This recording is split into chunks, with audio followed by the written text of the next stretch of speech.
भगवान विष्णु मंगलम गौतमोमणि मंगलम कुंदकुंदार्यो जयेन धर्मोऽस्तु सर्वमंगलमांगल्यं सर्वकल्याणकारिकं प्रधानं सर्वधर्माणां जयं जयतु शास्त्रम् जयं जयतु शास्त्रम् जयं जयतु शास्त्रम्। बोलिए देवालय प्रथम तीर्थंकर श्री आदिनाथ भगवान की जय। मुगलायन श्री पार्श्वनाथ भगवान की जय। वर्तमान शासन में श्री महावीर भगवान की जय। अहिंसा परमो धर्म की जय। आचार्य गुरुवर श्री विद्यासागर जी महाराज की जय।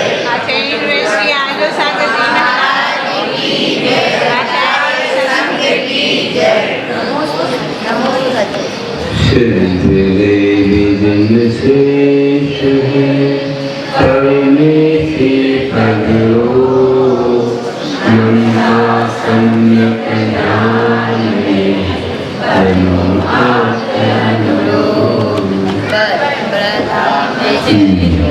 अब रोज पाठ करेंगे तो समय लगता है। अपन एक ही पेज का पाठ कर सकते हैं, मात्र 8 से लेकर 10 तक। आत्म वित्त से विषोके आकुलता से दूर रत्नत्रय से प्राप्त हो आत्म गुणों से भूर मनोवानर समेता बड़ी सफलता मान ज्ञान ज्ञान में लीन शांति सुखना मनुष्य भूरे को धर्म में सदा लगाना ज्ञान आप बंद से दूर हो पाए समझा ज्ञान। बस अब आगे पुनः मन की संभाल की बात, कैसे संभालना है मन को, कैसे समझाएं अपने मन को, किन उदाहरणों से बताएं मन की साधना। तो एक तो हमने बानर का उदाहरण सुना कि बानर को कैसे बस में एक पेड़ पर बांध करके उसी पर रमा देते हैं, वैसे ही मन को ज्ञान ध्यान में बांध करके शुद्ध ज्ञान के वृक्ष पर चढ़ा करके हम उसे बांध सकते हैं और एकाग्र हो सकते हैं। मन रूपी भूत एक भूत के समान है ये मन, तो मन रूपी भूत को हम कैसे संभालें, वैसे भी हम ज्ञान ध्यान आदि में लगा करके सब आवश्यकों में सब कर्मों में लगा करके जैसे उसको सीढ़ियों पर चढ़ने का काम बता दिया था, वैसे ही इसको बता करके और हम इसको बांध सकते हैं, संभाल सकते हैं। तो ऐसे हमने उदाहरण सुने। अब आज हम सुनेंगे कि मन कैसे परेशान होता है। मानो कि हम एक शरीर रूपी घर में बैठे हैं और हमारी 5 इंद्रियां खिड़कियां हैं, 5 इंद्रियां खिड़कियां हैं और खिड़कियों से पवन आती है, खिड़कियों से हवा आती है और हमको वह परेशान करती है या हमको बाधा होती है। गर्मी का तूफान, ठंडी की लहर हमें परेशान करती है, बरसात की बौछार हमको परेशान करती है, तो तुरंत खिड़कियों को बंद कर देते हैं, तो हमारी वो बाधा। ऐसे ही ध्यान करते समय अपने मन को एकाग्र करना हो तो हम इन पांचों इंद्रियों की खिड़कियों को बंद कर देते हैं, तो मन हमारा शांत हो जाता है। मन भी इंद्रिय है, छठवीं इंद्रिय है मन। मन को कितने नामों से पुकारते हैं। मन अंतस भी है, हृदय भी है, ही भी है, मनस भी है, अंतःकरण भी है, और मन का एक नाम अनिंद्रिय है, और मन का एक नाम ईशत इंद्रिय है। ईशत इंद्रिय मतलब छोटी इंद्रिय, किंचित इंद्रिय, किंचित मतलब छोटा। ये छोटी इंद्रिय है मन, जो देखने में नहीं आता है। अनिंद्रिय भी इसलिए बोलते हैं, जैसे पांच इंद्रिय के समान नहीं, इसलिए अनिंद्रिय है। तो ये मन, मन तो आगम के अनुसार अष्टपापुरी के आकार का हृदय में है, अपने शरीर के मध्य है, और भाव मन जो है बनता है और बिगड़ जाता है। जब जब उसका काम हो तो बनता है और फिर बाद में वह बस उसका काम नहीं करता। फिर ऐसा आगम में वर्णन मिलता है।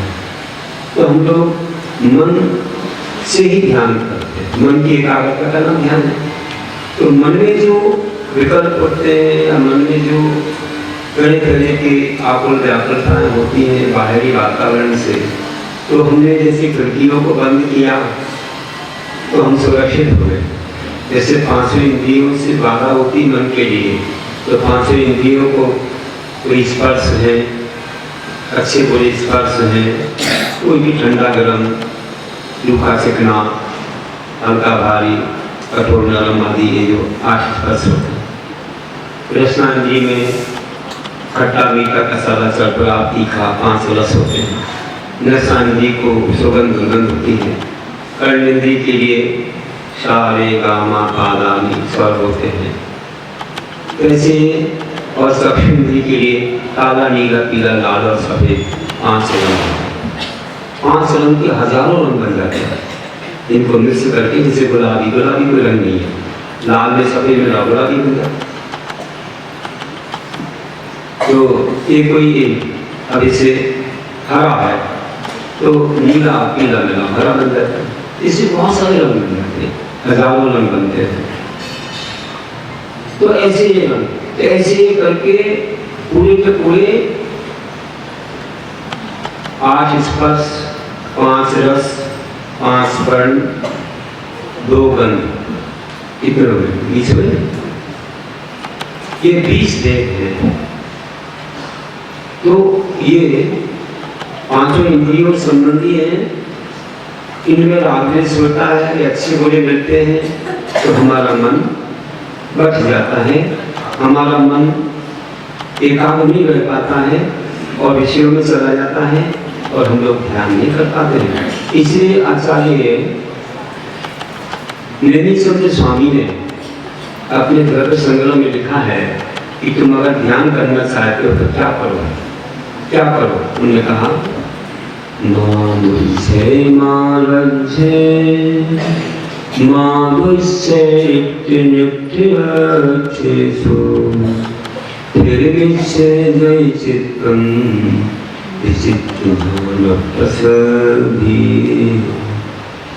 हे आत्मन, हे भव्य आत्मन, अगर तुम विचित्र ध्यान की प्रसिद्धि करना चाहती है तो विचित्र ध्यान प्रसिद्धि है।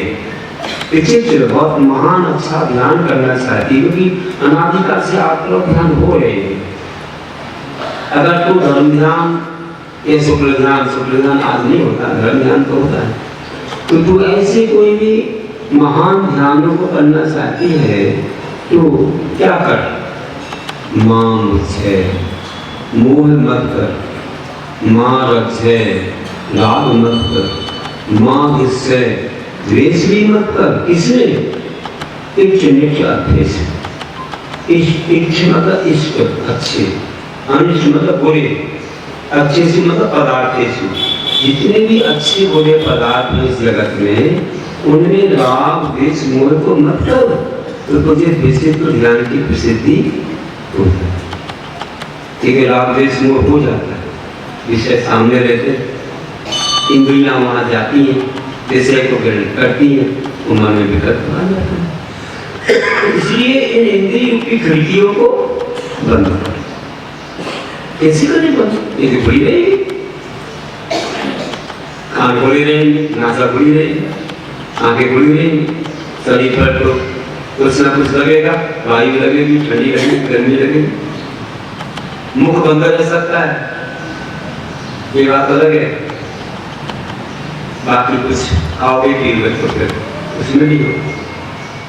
पांचों इंद्रियां विषयों को लेती रहती है, तो मन में विकल्प आता है, मन उसमें फिर जाकर के राग द्वेष करने लगे। ये अच्छा है, ये बुरा है, हमारा है, तुम्हारा है, ऐसा है, वैसा है, तरह तरह की कल्पनाएं। तो इससे हमारा मन आत्मा में धर्म में न लग करके बाहरी भाग जाता है। तो क्या करना चाहिए अपने को? हमारे भगवान ने क्या किया बताओ? हमारे भगवान ने तो ऐसे हाथ रख के बैठ गए। सबसे पहले तो ग्रह का त्याग कर दिया, परिग्रह का त्याग कर दिया, सबसे मोह छोड़ दिया और पूरी बन करके जंगल में बैठ गए। अब आंखें खुली हैं, नासा दृष्टि, नासा की चीज में दृष्टि है, नासा को नहीं देखेंगे, नहीं तो आंखों पर जोर असर करता है, दर्द होगा, तिरछी होंगी। नासा को नहीं देखना, ऐसे देखने तो दर्द होगा। नासा को सीध में सामने देखना। हमारे प्रभु की दृष्टि नासाग दृष्टि, नासा की आगे भाग में सीधी दृष्टि, सौम्य दृष्टि है, क्षमता रूप दृष्टि है। ऊपर देखना राग है, आंखों को नीचना द्वेष है कि हमको अच्छा नहीं लग रहा है, कम नीचे ज्यादा देख रहे हो तो राग है।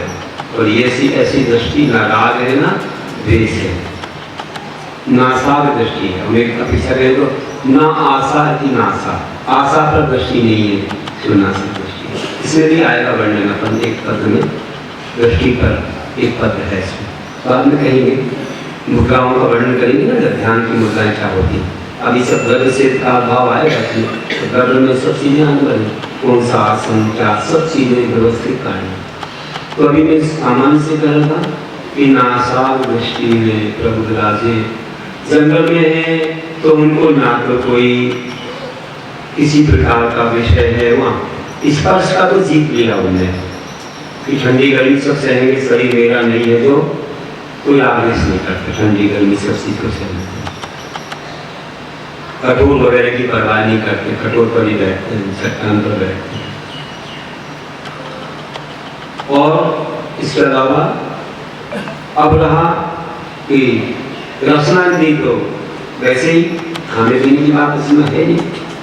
आहार को जाते हैं मुनि बनने के बाद, कभी चर्या करते हैं, उपवासों के बाद चर्या करते हैं, कभी कभी 2-4 दिन उपवास, महीने उपवास भी रखते हैं, 4-4 महीने उपवास रखते हैं प्रभु। और चौथे काल बहुत सारे मुनि सब इसे रखते हैं। और उनके लिए अब आज भी साधु हैं, तो आज भी वे मंदिर में धर्मशाला में रहते हैं, और वहां पर भी कोई ऐसे सूक्ष्म विराम नहीं रहते, आटे वगैरह बैठते हैं तो अपनी स्वशंति को जीतते हैं। आप जैसे कोई दिन को रजाई, कंबल या कोई चीज नहीं, कोई मच्छरदानी भी नहीं लगाते। मच्छरदानी क्यों लगाते? मच्छरों को भी थोड़ा बैठने दो, अपना काम कर ले, तो क्या होगा, उठा के ले जाएगा क्या, दे दो कटोरा पी जाएगा क्या, और उसका भी काम चलेगा, अपना भी चलेगा, क्या करना। अब थोड़ी बहुत सावक व्यवस्था कुछ बना लेते हैं लोग कुछ, लेकिन वैसे कोई भी मच्छरदानी नहीं करता। ये सब व्यवस्था को शोभा देता है, ये किसी धारियों को शोभा नहीं देता। चलिए, और रसनांतरी में तो फिर एक बार आहार करके आगे तो फिर कोई आहार की बात ही नहीं है, 24 घंटे तो है ही, और फिर और आगे उपवास हो रही है। ध्यान नहीं दे रही, उनको कोई गंध सुगंधित समय कोई सेंट या कोई किसी चीज से मतलब नहीं है कि हमको सुगंधित कोई पदार्थ चाहिए, उसमें कोई आवेश नहीं। चक्षुर्विंद संबंधी कोई उनके लिए ऐसा सुंदरीकरण कि हमको ऐसा कोई लोग आए, महाराज जी आपके कमरे को सजा रहे हैं, तो सजा के क्या करोगे, मुझे का देखना।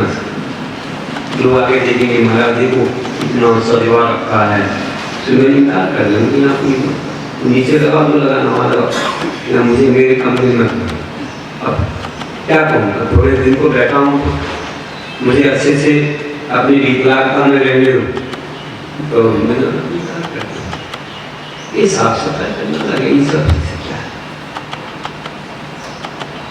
और ऐसे ही चौथी संबंधी उनको कोई संगीत वगैरह से तो मतलब नहीं, तुम अपने लिए करते हो, ढोल बजाते हो कि मंदिर बजाते हो, ये तुम्हारे लिए हमारे लिए क्या है।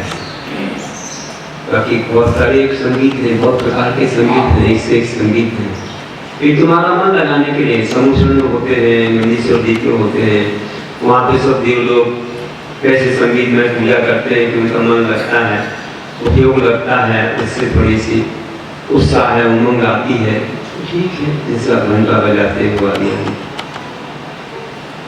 तो महाराज जी तो इन सबसे दूर होके तब वो इस अनिष्ट पदार्थों में आवेश नहीं होने से वे आत्मा में लीन हो जाते हैं।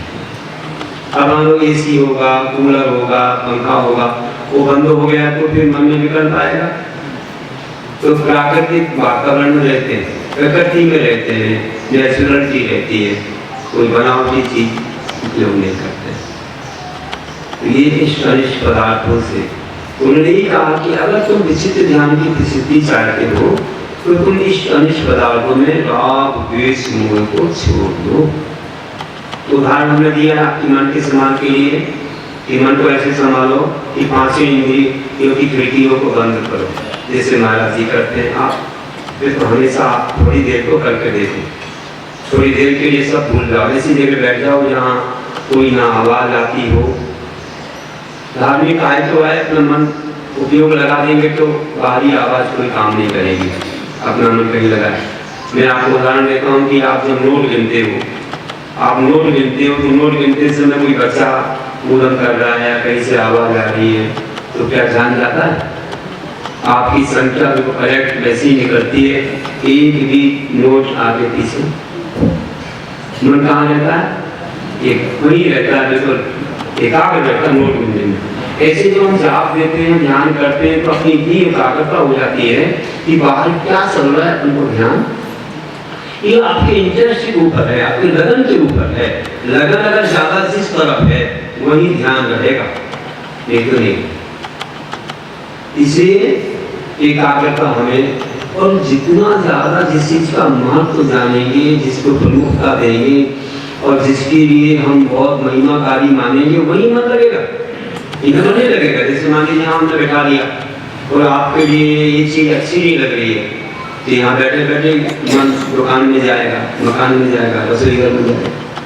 इसकी महिमा कर गया थे तो यह इतनी मेहनत के बाद चातुर्मास मिला है, इतने वर्षों से भावना भाई है, भगवान की जिनवानी महान होती है, इतने समय कम से कम बैठेंगे। जीवन में अगर ज्यादा पालन नहीं कर पाते तो कम से कम सुनेंगे, उतना टाइम तो पापों से बच जाएंगे और ये ज्ञान हमारे काम आएगा, आज नहीं तो कल, और कभी भी तो कर्म में या किसी भी जन्म में ये याद आ जाएगा, भूल भी जाए तो वो केवल ज्ञान का भी कारण बन जाएगा। इसलिए सुनते हैं, शांति मिलती है, जितने समय सुन रहे शांति मिल रही। कम से कम जीवन में उतने नियम ना ले पाएंगे, लेकिन वर्तमान में हमको शांति मिल रही है, शांति मिल रही है और हम पापों से बच रहे हैं, आरम सारम से दूर है। महाराज जी नहीं आए होते तो घर के काम में रहते, आरम से पंच पाप चलते रहते, तो कम से कम उससे दूर है तो हमको पुण्य मिल रहा है और कर्मों की निर्जरा हो रही। इतना तो फायदा तत्काल नहीं हो रहा है, फिर आगे जो होगा तो होगा। इतनी भावना लोगों की रहती है, बहुत कर्मों की निर्जरा कर लेते हैं, बहुत पुण्य का संपादन कर लेते हैं। इसलिए जरूर हमको ऐसे कार्य करना, अभिषेक, पूजा में, स्वाध्याय में, कोई भी पाठ चल रहा हो, कोई भी भजन कीर्तन हो, उसमें मन लगाओ, वहाँ बैठो, उपयोग बदल जाएगा, पापों में नहीं जाएगा, बहुत सारी असंख्या अनंत कर्मों के बंध से बच जाएंगे और अच्छा मन लगा तो साथी से पुण्य का अर्जन भी होगा। इसलिए अपन को इसका उपयोग करना चाहिए। तो देखिए यही बात कही है कि मन को एकाग्र करने के लिए क्या करना पड़ता है? अक्षय खिड़कियों से सदा, अक्ष मतलब इंद्रियों, अक्षय खिड़कियों से सदा विषय का जो अगर बंद हो के सुख की हो, अपने आप को सुख की भोर मतलब सुबह हो जाती है, प्रातः हो जाती है। अब आगे चलते हैं कि मन हमारा कैसे कंट्रोल करें, कैसे हम मन का बचाव करें कि ये बाधित ना हो पंचेंद्रिय के विषयों से, पापों से, और हमारा ध्यान कहीं अशुभ ना हो जाए। तो उदाहरण है कछुए का। एक कछुआ होता है, कछुए के 4 पैर होते हैं, एक मुख होता है, तो उसकी पीठ जो होती है बड़ी कठोर होती है, बहुत ज़्यादा वह सहन करने वाली होती है। कोई वस्तु वजनदार पड़ गई तो उसे वह सहन कर ले, ऐसी होती है। तो वह क्या करता है कि जब कभी भी कोई बालक चीज करती है तुरंत अपने पैर और मुख अंदर कर लेता है, ऐसे अंदर जाता है जल्दी से, और कहीं और अचानक कोई वस्तु आ जाए तो तुरंत अपनी रक्षा। तो ऐसे ही हमारे साधु ऐसे ही ध्यान करने वाले होते हैं कि ध्यान करते समय अपने 5 इंद्रियों को अपने काबू में ले लेते हैं, संकुचित कर लेते हैं। इनसे विषयों का ग्रहण नहीं करना कि आप दे रहे यहाँ देखो वहाँ देखो, इनकी बात सुन लो उनकी बात सुन लो, रसोई घर में बैठ जाओ, थोड़ा क्या क्या बन रहा है हलवा पूरी उसी घर में लेते रहो, जवाब देते रहो, टीवी का गाना सुनते रहो, जवाब देते रहो। ऐसे करते हो क्या? गलत बात है। आपने कछुए जैसा अपने मन को नहीं बनाया, आपने इंद्रियों को काबू में नहीं लिया, तो विषयों का ग्रहण करती रहेंगी तो वह सार नहीं निकलेगा जो आप धर्म कर रहे हैं। जाप देते हैं कई लोग, तुमने देखा सब बातें सुनते रहते, इनकी सुनी उनकी सुनी, तो क्या मतलब होता? अच्छा आपने एकांत में जाकर बैठ जाओ, इतना बड़ा मंदिर बनाया है, कहीं भी बैठ जाओ तुम जाकर, इन सबकी बातें सुनना पड़ती है, तुम्हारा भी फेरना पड़ती है, तो क्या मतलब है? तो पूछेंगे क्या क्या उन्होंने बात की, तो कोई सुना देते हैं, तुम्हारा भी हो गया बात भी सुनी, तो आपको उपयोग नहीं लगा, वो फायदा नहीं मिला। जो मिलना चाहिए कि हमें, जो मिलना चाहिए कि हमें जाप से कर्मों की निर्जा होना थी, पाप से बचना था, वही आलम सालम की संसार मोह की बातें आती हैं। इसलिए अपने मन को एकाग्र करने के लिए हमें कछुए जैसा अपनी इंद्रियों को संकुचित करना पड़ता है। थोड़ी देर के लिए सबसे विराम लेना पड़ता है। मंदिर में आ गए तो बस अब मोबाइल का कनेक्शन बंद, नहीं तो वहाँ मंदिर में जाओ और नमोकार बोल रहे हो और हलो हलो कर रहे हो, तो कोई बोलेगा हम तो परमेश्वर से बात कर रहे हो क्या? किससे बात कर, किसको फोन लगा रहे हो? इतनी भी चैन नहीं है। अरे भैया बंद करो, स्विच ऑफ कर दो, ठीक है ना, बंद कर दो, साइलेंट कर दो। उसके लिए हो गया, आप लोग नंबर तो आ ही जाता है, बाद में तो बात कर ही लेते हो, तुम ढूंढ लेते हो किस किस के कौन, किस किस की कॉल आए, कितने आए, क्या आए। सब व्यापारी तो किसी को छोड़ते नहीं, उन्हें सब मालूम है, सबसे बातें कर लेते, बाद में कोई ग्राहक का ही सलाह नहीं। तो कम से कम इतनी देर को तो मोह छोड़ो कि मंदिर में आके कोई ग्राहक से बात नहीं, कोई आरम सारम की बात नहीं, केवल भगवान से बात करेंगे, जिनवानी से बात करेंगे और कुछ। उतनी देर को आपने सब मोह जाल छोड़ दिया तो कितने पापों से बचे। तो नियम कर लो सब लोग कि मंदिर के अंदर आए और सुख आओ, और नहीं कर पाते हो तो बजने दो, संगीत बज रहे, फिर भी तो नहीं बज रहा है, तो ध्यान रखना। अच्छा धर्म का डाल दो, नमोकार मंत्र बजता रहे, अच्छा कोई भजन बजता है तो बजने दो, क्या जाता है, वो भी सुनता रहेगा, बोलने वाला उसको भी सुनाई देता होगा ना? नहीं देता, उसका अलग रहता है, किसी किसी का अलग रहता है, सुना भी देता हो। तो मालूम नहीं आपके सिस्टम बहुत अलग अलग है। तो वो भी सुनता रहेगा कि भैया भजन चल रहा, नहीं सुनाई देता, उसको नहीं देता, इनको ही देता है। लेकिन ऐसा डाले कि उसका भी सुनाई दे तो रहता भी, पैसों में डलवानी पड़ती पैसों में डलवाना पड़ता। तो वैसा सिस्टम वो तो सुनता है कि भाई उनकी एक टोन चल रही है, चलो। तो अपन बिल्कुल ये नहीं करो, बोलना नहीं उसको, रिसीव करना नहीं, आपको बस अटेंड किए बिना अपने काम में लगे रहो। या तो लेकर मत आओ, कई लोग लेकर ही नहीं आते, घर में रख करके आते, वो ज्यादा अच्छा है। कोई किसी प्रकार का कुछ नहीं, कोई बारिश नहीं, कुछ बहुत अच्छा है। तो मंदिर में अच्छी प्योरिटी से 100% पुण्य कमाओ, किसी से कोई मतलब नहीं, केवल बस भगवान से नाता है इतनी देर के लिए, हमारा किसी से नहीं। ये अच्छा, ये भी ध्यान है। आप ये मत सोचना कि ऐसे बैठना ध्यान है। अरे मंदिर में दर्शन करना, नमोस्तु करना, अर्घ चढ़ाना, पूजा करना, हर ये सम्यक ध्यान है, मिथ्या नहीं है। ध्यान तो 24 घंटे चल रहा है। मैंने कहा था प्रवृत्तियात्मक ध्यान, क्रियात्मक ध्यान। क्रियात्मक ध्यान दान देते समय भी चल रहा है, पूजा में चल रहा है, लेकिन एक निवृत्तियात्मक ध्यान जो होता है वह अपन सब छोड़ के आसन में बैठ करके करते हैं, वह ध्यान थोड़ा और उत्कृष्ट है। और अगर मन नहीं लगता, हाथ पर हाथ रख के मन पापों में जाता है, उसकी अपेक्षा तो क्रिया करना ज्यादा अच्छा है। आत्मा आत्मा कर रहे हो और कुछ नहीं है, संसार की बातें याद कर रहे हो, कुछ मतलब नहीं है। सबसे अच्छा ये कि तो पूजा करो, अच्छे से जवाब दो और कोई जयमानी करो, ज्यादा अच्छा। तो कह रहा हूँ कि मन लगना चाहिए। तो इस प्रकार से हम लोगों को अपने मन को कंट्रोल करने के लिए कस्बे का उदाहरण भी बहुत अच्छा है कि पहलवा मुख अंदरे करे, कछुआ पेट दिखाए, बालक से ज्ञानी बचे, संयम सुखमय गाय। तो पहलवा मुख अंदर करे, कछुआ पेट दिखाए, बालक से ज्ञानी बचे, संयम सुखमय। तो जैसे वो पेट दिखा देता है, बच जाता है बालक के वजह से, ऐसे ध्यानी भी सब विषयों को देख करके अपनी इंद्रियों को संतुलित करके संयम सुख की सुगंधी फैलाता है, वह महापुष्प आती है। आत्मा का अनुभव मुनियास तो करते ही हैं, श्रावक कम से कम पंच परमेश्वरी के गुण स्मरण का अनुभव कर सकते हैं, बड़ी शांति मिलती है, बहुत आनंद है। और देखिए फिर चलते हैं एक और उदाहरण। देखिए जितना समय है आपको बताते जाएंगे, बस जल्दी हो जाना चाहिए, कभी कभी देर हो जाती है। अब तो ऐसा कोई पर्व नहीं है, कोई विशेष नहीं है। अभी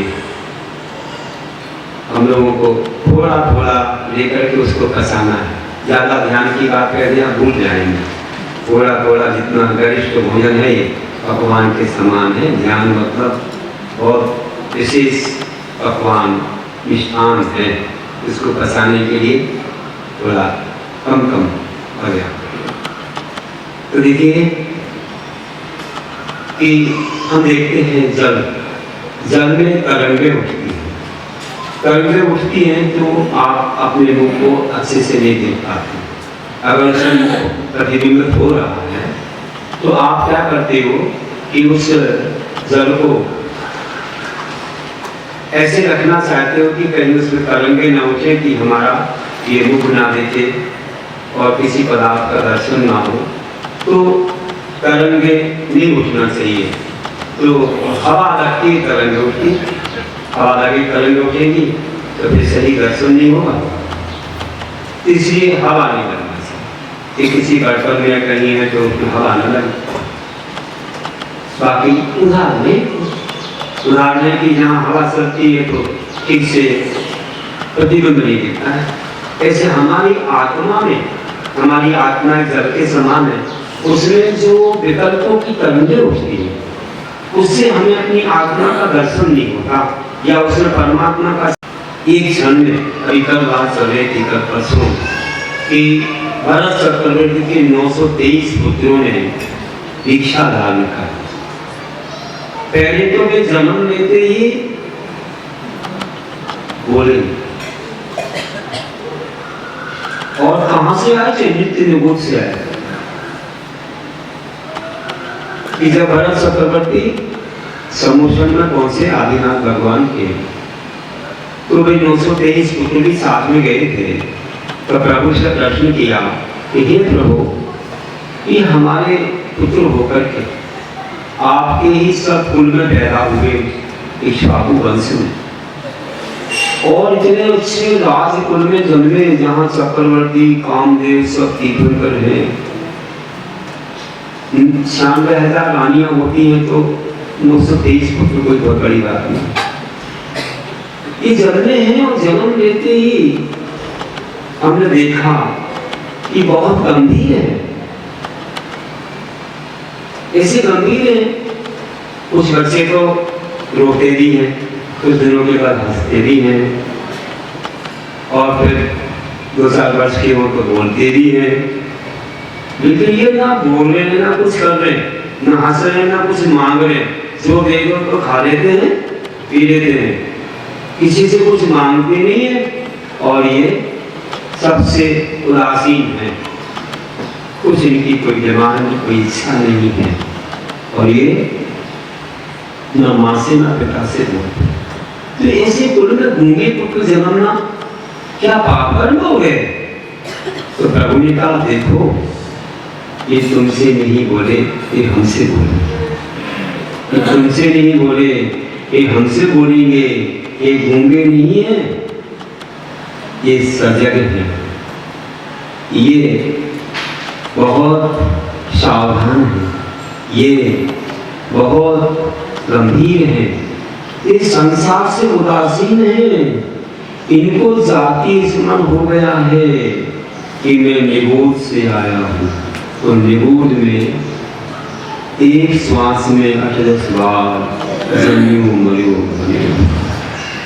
एक श्वास जो हम लेते हैं उसमें 18 बार जन्म मरण होता है। 18 बार जन्म मरण, तो कितनी पीड़ा होती होगी। और ये अनादिकाल से वही रहे, नित्य निगोद से आए। इतर निगोद तो उसको बोलते हैं, 2 प्रकार के निगोद होते हैं, इतर निगोद या चतुर्गति निगोद, एक ही नाम है। और एक होता है नित्य निगोद। इतर निगोद, चतुर्गति निगोद वो है कि कोई निगोद से निकल के गोविंदी आदि अवस्थाओं में आके, प्रश्पर्याय में आके अधिक से अधिक 2000 सालों को लगभग प्रश्पर्याय में रहता है। इसके बीच अगर मोक्ष नहीं गया तो निश्चित है उसे निगोद में फिर जाना ही पड़ता है। अधिक से अधिक 2000 सालों को, अधिक से अधिक। उसके बाद नियम से निगोद में जाना पड़ता है, एक श्वास में जन्म मरण करना ही पड़ता है। ये आलू प्याज वगैरह में जो जीव रहते हैं ना, वे ही है निगोदी आदि। एक सी की नोक पर इतने हैं कि अगर वे बड़े हो जाए तो लोक में नहीं मरेंगे। ये काई वगैरह और भी कई वनस्पतियाँ हैं, उनमें निगोदियाँ बहुत होती हैं, और भी कई सूक्ष्म निगोदियाँ तो देखते भी नहीं है। बताइए, वहाँ जाना पड़ेगा अपन को भी। अगर उसके बीच में पार हो गए 2000 सालों को में मोक्ष हो गया तो कोई बात नहीं। और ऐसे जीव उन्हें जब निगोद गए तो इधर निगोद कह जाते हैं।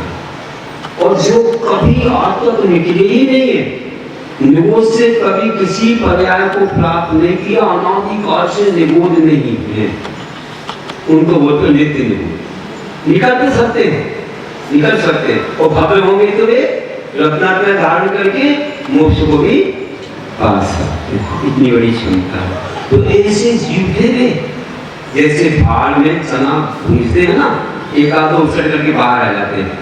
ऐसे न जाने कौन सा उनका ऐसा कसाय मंत्र हो गई, कैसे क्या हुआ, और वे ऊपर आ गए उस चक्रवर्ती के पुत्र। एक मत से सीधे आकर के पुत्र हुए, एक मत से बिजाई बने, जो लादार होती है ना, कई पैर वाली होती है छोटी, और हाथी के पैर से दब करके एक साथ झुंड के झुंड होते मर के वे पुत्र बने चक्रवर्ती।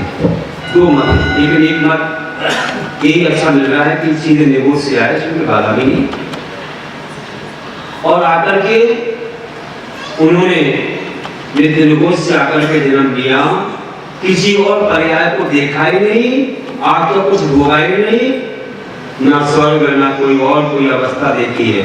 सीधे रे से आकर के चक्रवर्ती के पुत्र बने। इतने महान कुल में इतना वैभव, इतने खजाने, जहाँ 18 करोड़ घोड़े, 84 लाख हाथी, 96 रानी और 9 नदियाँ, 14 पूरा छठखंड का वैभव, 32,000 मुकुटबद्ध राजा जिनको नमन करते हैं, पूरी इतनी विभूति है, कुछ नहीं देखा उन्होंने, कोई मतलब ही नहीं है। और सीधे बोले जाकर के तीर्थंकर से, हे प्रभु, हमें कुल भाव का ज्ञान हुआ जन्म लेते ही कि हम नित्य निबुस हैं, इतना दुख हमने सहा, अब ऐसा दुख हमें नहीं सहना। अगर हम मोह राग द्वेष करेंगे संसार से तो पुनः कर्मों का बंध होगा, पुनः भटकना पड़ेगा। हम नहीं चाहते कि संसार भटके, हमें तो आप जैसा मोक्ष मार्ग और मोक्ष चाहिए, मुझे दीक्षा प्रदान कीजिए। 923 पुत्रों ने भगवान की वाणी सुनते ही सब कुछ मोक्ष मार्ग ध्यान दिया और उन्होंने सर्वस्त्राभूषण फेंक करके दिगंबरी दीक्षा धारण कर ली, मुनि बन गए। चक्रवर्ती को प्राप्त कर मुनि दबाए ले गया। हमारे पुत्र के हमसे नहीं बोले, माँ से नहीं बोले, भगवान से बोले। धन वो क्या क्षमता थी इनके अंदर, हम नहीं समझ पाए। हम सोचते गूंगे हैं, ये पापी हैं, कैसे पाप लेके आए, लेकिन ये इतने पुण्यवान कहाँ से सब आए? ये मंद परिणाम का खेल है। मुनि बन के ध्यान करने लगे और उसी जन्म में सारे कर्मों का नाश करके वे सारे पुत्र सिद्ध बन गए, मोक्ष के द्वार खोल। तो ऐसी है ये महिमा, बहुत महान है। ध्यान के माध्यम से उनको मोक्ष मिला, क्योंकि वैसे ही मन उनका संसार से बहुत दूर था। उनके मन में ऐसी तरंगें नहीं उठती थी जो विकल्पों की तरंगें तुम लोगों के मन में उठती हैं। अभी यहाँ से निकलोगे ना दरवाजे के बाहर तो क्या होगा, मन क्या होने वाला है? निकलो, आज ही नहीं होने वाला तो वही होता है। ये दुकान, वो मकान, ये घर, वो परिवार, ये बच्चा, ये बच्ची, ये ग्राहक और वो ये दवाई और ये खाना और वो पीना और ये झंझट और ये तरह की चिंताओं की मधुमक्खियां तुम्हारे से चिपक जाएगी। यहाँ कोई मक्खी नहीं आ रही, एक मक्खी दिख रही, एक मक्खी दिख रही है आपको, मधुमक्खी नहीं दिख रही। यहाँ से जाओ बाहर, अभी बताता हूँ तुम्हें। हजारों मक्खियां झूमेंगी तुम्हारी, तो मुझे झूमती महाराज जी, कोई बात नहीं, रोज झूमती, आपका हैबिट हो गई है। तो ये है, मतलब इतनी चिंताएं बढ़ जाती हैं, कुछ कई बार तो यही घंटी आ जाती है, यही गड़बड़ हो जाती है, उठ के भागते हैं लोग। ऐसे भागते सभा में से जैसे कोई मर गया, ऐसे भागते कोई मर गया होगा तुम्हारा। आधा एक घंटे का प्रवचन, भगवान की वाणी पे समोस में 2 घंटा 24 मिनट चलती, हम 1 घंटा तो बोलते हैं, भग रहे बीच में कोई मर गया होगा। अब कोई भगेगा नहीं लगता, तो आप समझ जाते कुछ ना कुछ है, कुछ गड़बड़ है, अर्जेंट में कोई फोन आया। तो ये मक्खियां बहुत परेशान करती हैं, तो हम तो भगा देते हैं मक्खियों को। अभी तो सबकी भग गई, सब फ्रेश माइंड हो गया, यहाँ बैठ कर कुछ नहीं बिगड़, बिल्कुल प्योर है। तो भाई ऐसा है, अब कितना सुनाए, वक्त तो हो गया, अब तो कल फिर सुनाएंगे, आज भी ध्यान हो गया, कल फिर सुनाएंगे, सुनाते ही रहेंगे।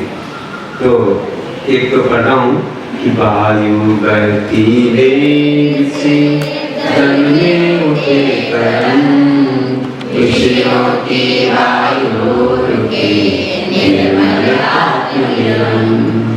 विषयों की वायु रुकते ही आत्मा निर्मल, यंग सब रंगों से लहरे, कुछ नहीं, कोई भी राग द्वेष नहीं, कुछ नहीं, ऐसी हो जाती है। अब अभी तो अपन प्रैक्टिकल नहीं गए हैं, अभी थ्योरेटिकल चल रहा है। प्रैक्टिकल की साधना चल रही है। अब आपको मन संभाल की बातें बताते जा रहे थे, एक दिन ध्यान कराएंगे ना फिर कहीं मन नहीं भागेगा। अभी तो और भी कहने वाले हैं आगे। अभी तो एक बहुत इंपॉर्टेंट उदाहरण है, दूरबीन का उदाहरण है। ध्यान की अवस्थाएं, द्रव्य क्षेत्र काल भाव, कैसे ध्यान करना से इसको क्या व्रत, क्या सिद्ध, क्या भाव, ये अब तक परसों से प्रारंभ रहेगा। तो आज ज़्यादा नहीं कह रहा हूँ, क्योंकि संसार में हम क्यों भटक रहे हैं, आना जाना क्यों लगा है भैया, इसका कारण क्या है? क्योंकि हमने आज तक अपने आप को जाना ही नहीं, परमात्मा को पहचाना नहीं, तो कैसे क्या होगा? तो अंत में कहता हूँ कि कहते हैं जाने लो, तो पर को अपना मान बैठा, निज को पहचाना नहीं। ये पर है सब जो दिख रहा है हमारे सामने आपको, पर को अपना मान बैठा, निज को पहचाना नहीं। भूल है ये आपकी जो आपको जाना नहीं, भूल है आपकी जो आपको जाना नहीं, और आपको जाने बगैर परमात्म पद पाना नहीं, और आपको जाने बगैर परमात्म पद पाना नहीं, और परमात्म पद पाकर तुम्हें संसार में आना नहीं। परमात्म पद पाकर बोलिए महादेव।